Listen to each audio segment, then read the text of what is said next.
Selamat siang Indonesia. Anda menyaksikan seputar Bali terkini pukul 11 WITA bersama saya Yuma Sukmatika. Menteri Dalam Negeri Cahyokumolo mengatakan revisi terhadap Undang-Undang Partai Politik telah menjadi agenda pemerintah dengan Komisi 2 DPR RI setelah tuntasnya revisi Undang-Undang Pilkada. Pernyataan Mendagri tersebut disampaikan di Nusa Dua Bali.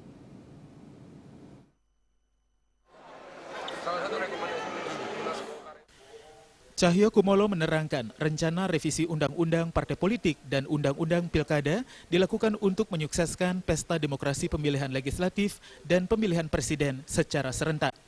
Pemerintah bersama Komisi 2 DPR RI telah mengagendakan pertemuan guna melakukan pembahasan lebih lanjut. Itu sudah menjadi agenda pemerintah dengan Komisi 2 DPR.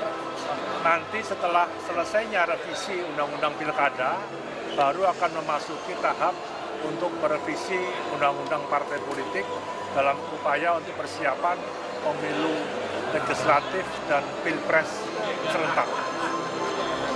Saya kira ada sejumlah partai politik yang sudah punya komitmen yang sama dengan menggunakan sistem proporsional tertutup, supaya kedaulatan dan hak politik partai politik yang mengusung calon-calon anggota legislatif itu rohnya atau marwahnya itu kan senantiasa bisa terjaga dengan. Bila pembahasannya berjalan lancar, diharapkan revisi Undang-Undang Partai Politik bisa dituntaskan tahun ini, bersamaan dengan Undang-Undang Pilkada dan RUU mengenai otonomi daerah.